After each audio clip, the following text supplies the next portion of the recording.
Hello everyone. तो दोस्तों आज हम बात करने वाले हैं स्टेनोग्राफी की पोस्ट के लिए। दोस्तों किस तरीके से आप एक स्टेनोग्राफर जो है बन सकते हैं। ठीक है, इसके लिए क्वालिफिकेशन क्या चाहिए होगी, सिलेबस क्या रहता है दोस्तों आपका। ठीक है, क्वालिफिकेशन क्या चाहिए होगी आपकी और सिलेबस क्या रहता है और नेगेटिव मार्किंग कितनी रहती है, सारी चीज़ें हम यहाँ पर बात करेंगे। ग्रुप ग्रेड सी की वैकेंसी के स्टेनोग्राफर ग्रेड सी की वैकेंसी के लिए और ग्रेड डी की वैकेंसी के लिए। ठीक है, तो दोस्तों अगर आप स्टेनोग्राफर बनना चाहते हैं तो यहाँ पर एसएससी की ओर से जो है वैकेंसीज रिलीज की जाती है, यानी स्टाफ सिलेक्शन कमीशन की ओर से वैकेंसीज रिलीज की जाती है अलग अलग डिपार्टमेंट्स में, जो कि दोस्तों सेंट्रल लेवल के डिपार्टमेंट्स रहते हैं जिनमें आपकी सैलरी जो है अच्छी खासी आपको देखने को मिल जाती है। ठीक है, और यहाँ पर एसएससी की ओर से यानी स्टाफ सिलेक्शन कमीशन की ओर से ग्रेड सी की वैकेंसी भी रिलीज की जाती है और ग्रेड डी की वैकेंसी भी यहाँ पर रिलीज की जाती है। जैसे कि दोस्तों डिपार्टमेंट्स आप यहाँ पर देख सकते हो, सेंट्रल एडमिनिस्ट्रेटिव ट्रिब्यूनल जो है वो डिपार्टमेंट है जिसमें 4600 का 4600 रुपये का आपको यहाँ पर ग्रेड पे मिलता है। इस तरीके से central board of indirect taxes and customs ये डिपार्टमेंट है जिसमें आपको 4200 रुपये का यहाँ पर ग्रेड सो मिलता है, 4200 रुपये का आपको ग्रेड पे मिलता है। यानी कहने का मतलब है कि डिपार्टमेंट टू डिपार्टमेंट यहाँ पर ग्रेड पे जो है ये अलग अलग बताया गया है। ठीक है, तो इसमें आपको ये कंफ्यूज नहीं होना है, ये डिपार्टमेंट के हिसाब से ग्रेड पे यहाँ पर बताया गया है। और डिपार्टमेंट देख लीजिए, यहाँ पर सेंट्रल विजिलेंस कमीशन में भी वैकेंसी निकलती है स्टेनोग्राफर की। Department of agriculture cooperation and farmers welfare में भी वैकेंसी होती है। इंडियन मेटलर्जिकल डिपार्टमेंट के अंदर वैकेंसी होती है। लेबर एंड एम्प्लॉयमेंट में यहाँ पर वैकेंसी स्टेनोग्राफर की देखने को मिल जाती है। इस तरीके से टेक्सटाइल में मिनिस्ट्री ऑफ डिफेंस के अंदर, मिनिस्ट्री ऑफ एक्सटर्नल अफेयर्स में, culture culture national gallery of modern arts के अंदर वैकेंसी निकलती है स्टेनोग्राफर की। Telecom regulatory authority of India में यहाँ पर जो है वो वैकेंसी निकलती है जो कि स्टेनो ग्रुप सी की, स्टेनो स्टेनो ग्रेड सी की। ठीक है, ये यहाँ पर भर्ती की जाती है इन अच्छे अच्छे डिपार्टमेंट्स के अंदर। ठीक है, इस तरह से अगर हम ग्रेड डी की बात करें तो एसएससी की ओर से देख सकते हो यहाँ पर BRO border roads organisation departments के अंदर वैकेंसी रहती है जिसमें 2400 रुपये का आपको ग्रेड पे मिलता है। स्टेनोग्राफर की वैकेंसी रहती है। इस तरीके से bureau of police research and development CBDT department of revenue में यहाँ पर वैकेंसी होती है स्टेनोग्राफर की। सेंट्रल एडमिनिस्ट्रेटिव ट्रिब्यूनल में यहाँ पर वैकेंसी रहती है स्टेनोग्राफर की। इस तरीके से कई सारे यहाँ पर सेंट्रल लेवल के डिपार्टमेंट्स हैं, सेंट्रल लेवल जो मिनिस्ट्रीज हैं, ऑफिसेज हैं, तो यहाँ जिनमें यहाँ पर जो वैकेंसीज हैं वो यहाँ पर स्टेनोग्राफी की आपको देखने को मिलती है। बात करें दोस्तों स्टेनोग्राफर की पोस्ट के लिए, तो इसके लिए एज की अगर हम बात करें कि एज यहाँ पर क्या होनी चाहिए, इससे पहले आप यहाँ पर देख लीजिए, अगर आप इंडियन मतलब इंडियन हैं, आप भारत के नागरिक हैं, फिर चाहे किसी भी यूटी या स्टेट से आप बिलोंग करते हो, आप यहाँ पर स्टेनोग्राफर की पोस्ट के लिए अप्लाई कर सकते हैं। एज की बात करें तो यहाँ पर स्टेनोग्राफर्स ग्रेड सी की पोस्ट के लिए 18 साल से 30 साल तक आपकी एज रखी जाती है जो अनरिजर्व में आते हैं, और जो बाकी कैटेगरी में आते हैं उनको रिलैक्सेशन देखने को मिल जाता है। इसके अलावा अगर हम बात करें दोस्तों स्टेनोग्राफर ग्रेड डी की जो वैकेंसी है, तो इसके लिए 18 साल मिनिमम और 27 साल मैक्सिमम एज जो है यहाँ पर रखी जाती है, और ये अनरिजर्व वालों के लिए होती है। बाकी जो कैटेगरी से बिलोंग करते हैं उनको रिलैक्सेशन देखने को मिल जाता है। देख सकते हो यहाँ पर SC ST वालों को 5 साल का रिलैक्सेशन मिल जाता है, OBC वालों को 3 साल का रिलैक्सेशन मिल जाता है, PWD अनरिजर्व से जो आते हैं उनको 10 साल का रिलैक्सेशन मिल जाता है। इस तरीके से अपनी कैटेगरी के हिसाब से आप यहाँ पर देख लेना, कैटेगरी में रिलैक्सेशन यानी छूट आपको मिल जाती है। ठीक है, इसके अलावा कुछ और इम्पोर्टेंट देख लेते हैं क्या कुछ रिक्वायर्ड रहता है अगर आप यहाँ पर स्टेनोग्राफर बनना चाहते हैं। तो इसके लिए दोस्तों क्वालिफिकेशन अगर हम बात करें तो ओनली 12th पास अगर आप हैं तो आप अप्लाई कर सकते हैं। यानी स्टेनोग्राफर बनने के लिए आपको 12th पास होना यहाँ पर जरूरी है। साथ ही साथ आपका स्किल टेस्ट भी होता है, तो स्टेनोग्राफी आपको आनी चाहिए, ठीक है ना। और वो आप सीख सकते हो दोस्तों, कहीं भी जिस भी सिटी से आप बिलोंग करते हैं वहां पर आप देख लीजिए कि स्टेनोग्राफी जो कोर्स है वो कौन सिखाता है दोस्तों, तो वहां से आप एक जो है वो सीख सकते हैं। और स्टेनोग्राफर की ये जो पोस्ट है जो कि एसएससी की ओर से रिलीज की जाती है, ये तो आप यहाँ पर स्टेनोग्राफी की जो पोस्ट है, स्टेनोग्राफर की पोस्ट, वो आप ले सकते हैं।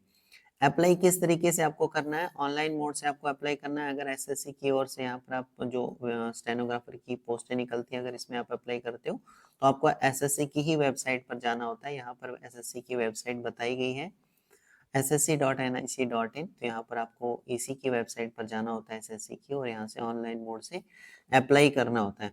फीस की बात करें अगर दोस्तों, तो 100 रुपीज़ यहाँ पर फीस रखी जाती है।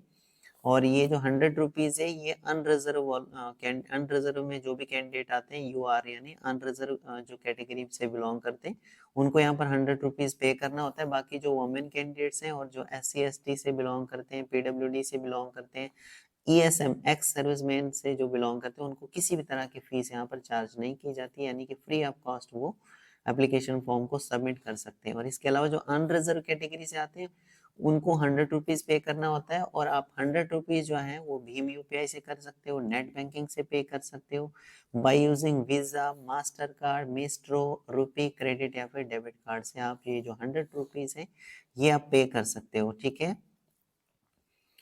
इसके अलावा दोस्तों सेंटर्स ऑफ एग्जामिनेशन, तो सेंटर आप कौन सी जगह पर आप एग्ज़ाम देना चाहते हैं, क्योंकि दोस्तों स्टेनोग्राफी की अगर हम बात करें तो चाहे फिर स्टेनोग्राफी ग्रेड सी की हम बात करें या फिर स्टेनोग्राफी ग्रेड डी की हम बात करें, दोनों के लिए आपका कंप्यूटर बेस्ड टेस्ट CBT आपका कंडक्ट कराया जाता है, कंप्यूटर बेस्ड टेस्ट, ओके।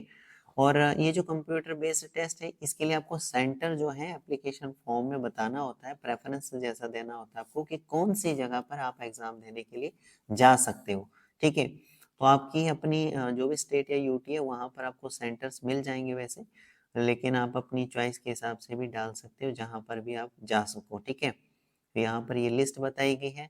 इसके अलावा यहाँ पर बताया गया है कि एग्जामिनेशन आपका किस टाइप का होगा, कहाँ से आपको क्वेश्चंस पूछे जाएंगे, तो जनरल इंटेलिजेंस एंड रीजनिंग से आपको क्वेश्चंस होंगे, जनरल अवेयरनेस से आपको क्वेश्चंस पूछे जाएंगे, general English language and comprehension से आपको क्वेश्चंस पूछे जाएंगे।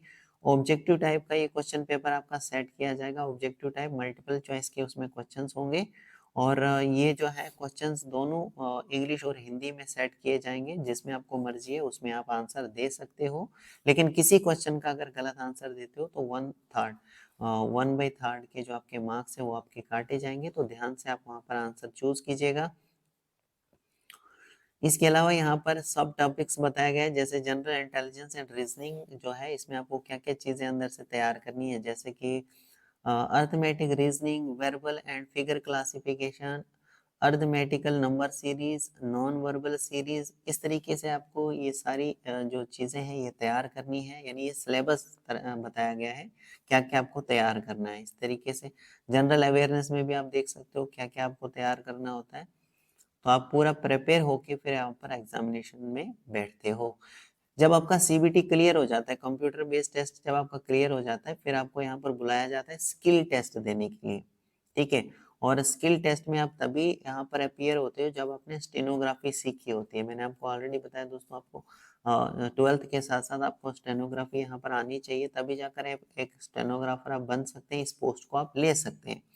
जब आप पोस्ट आपको मिल जाएगी तो सैलरी तो आपकी अच्छी खासी रहेगी, लेकिन फर्स्ट जो इम्पोर्टेंट बात है दोस्तों कि यहाँ पर आपको प्रिपेयर होना पड़ेगा, आपको जो यहाँ पर स्टेनोग्राफी वो आपको सीखनी पड़ेगी। और स्टेनोग्राफी के लिए आपको यहाँ पर देख सकते हो कैंडिडेट विल बी गिवन, आपको डिक्टेशन दिया जाता है फॉर 10 मिनट्स के लिए इन इंग्लिश या फिर हिंदी में दिया जाता है, जो भी आपने ऑप्ट किया होगा ऑनलाइन एप्लीकेशन फॉर्म में। ऑनलाइन एप्लीकेशन फॉर्म में जो भी आपने ऑप्ट किया होगा, चाहे हिंदी ऑप्ट किया होगा या हिंदी ऑप्ट किया होगा, उसी में आपको एक डिक्टेशन दिया जाता है 10 मिनट्स के लिए, फॉर 10 मिनट्स। और इंग्लिश की अगर हम बात करें तो इंग्लिश में आपकी स्पीड होनी चाहिए 100 वर्ड पर मिनट। और हिंदी की अगर हम बात करें तो हिंदी में आपकी स्पीड देखी जाती है, यहाँ पर बताया गया है speed of 100 word per minute for the post of stenographer stenographer grade C की पोस्ट के लिए 100 वर्ड पर मिनट देखा जाता है यहाँ पर आपकी स्पीड, और 80 वर्ड पर मिनट देखा जाता है ग्रेड डी के लिए अगर आपने अप्लाई किया है तो इतनी आपकी स्पीड होनी चाहिए। ठीक है जी। फिर यहाँ पर नीचे बताया गया stenographer grade D language of skill test, अगर आपका जो लैंग्वेज है स्किल टेस्ट का वो इंग्लिश है तो टाइम आप देख सकते हो कितना मिलेगा। स्टेनोग्राफर ग्रेड डी की बात करें तो हिंदी लैंग्वेज में कितना टाइम होता है, स्टेनोग्राफर ग्रेड सी इंग्लिश में कितना टाइम होता है, स्टेनोग्राफर ग्रेड डी हिंदी में कितना टाइम यहाँ पर जो है वो मिलता है। ठीक है, टाइम ड्यूरेशन कितना होता है यहाँ पर, तो ये मिनट्स यहाँ पर बताए गए हैं। Candidate who opt to take the stenography test in Hindi, यानी यहाँ पर इन्होंने बताया गया है कि जो भी कैंडिडेट यहाँ पर स्टेनोग्राफी टेस्ट को ओप्ट करता है कि वो हिंदी में टेस्ट देगा स्टेनोग्राफर का, स्टेनोग्राफी का, तो will be required to learn English stenography. तो उसको यहाँ पर क्या होता है, इंग्लिश स्टेनोग्राफी जो है उसके लिए रिक्वायर्ड रहती है कि वो लर्न करे English stenography, English stenography. And जिन्होंने यहाँ पर ओप्ट किया होता है एप्लीकेशन फॉर्म में कि वो यहाँ पर इंग्लिश में यहाँ पर जो है टेस्ट देंगे स्टेनोग्राफी का, तो उनको यहाँ पर हिंदी का यहाँ पर लर्न करना होता है, हिंदी स्टेनोग्राफी। समझ में आ रहा है ना, तो ये वाइस वर्सा यहाँ पर बताया गया है। The skill test will be held at the commission regional offices or at other centers as decided। तो कमीशन जो भी डिसाइड करेगा कि कौन सी जगह पर आपका स्किल टेस्ट लिया जाएगा, वहाँ पर ही आपका स्किल टेस्ट जो है ये होने वाला है, जहाँ पर भी ये डिसाइड करने वाले हैं। ठीक है दोस्तों, मैंने आपको बता दिया दोस्तों किस तरीके से आपको अप्लाई करना है, ऑनलाइन मोड से अप्लाई करना है, एज यहाँ पर क्या रखी जाती है, सिलेबस क्या कुछ रहने वाला है, ये सारी चीज़ें मैंने बताई है आपको। 12th पास आपका यहाँ पर होना जरूरी है, और प्लस आपको स्टेनोग्राफी जो है वो सीखनी पड़ेगी। स्टेनोग्राफी आप कहीं से भी जो है वो सीख सकते हैं दोस्तों, आपके आसपास में जो भी सेंटर्स होगा जो जहाँ पर जो है आपको स्टेनोग्राफी सिखाई जा रही होगी, वहाँ से आप जो है इसके बारे में जानकारी ले सकते हैं। मोड ऑफ सिलेक्शन की बात करें तो देख सकते हो मिनिमम जो क्वालिफाइंग मार्क्स रहते हैं कंप्यूटर बेस्ड एग्जाम जो सीबीटी आपका लिया जाता है, उसमें जो मिनिमम क्वालिफाइंग मार्क्स होते हैं वो अनरिजर्व कैटेगरी वालों के लिए 30% होते हैं, ओबीसी ईडब्ल्यूएस कैटेगरी वालों के लिए 25% होते हैं, और बाकी जो भी अदर्स कैटेगरी से आते हैं उनके लिए 20% जो है वो क्वालिफाइंग मार्क्स यहाँ पर बताए गए हैं।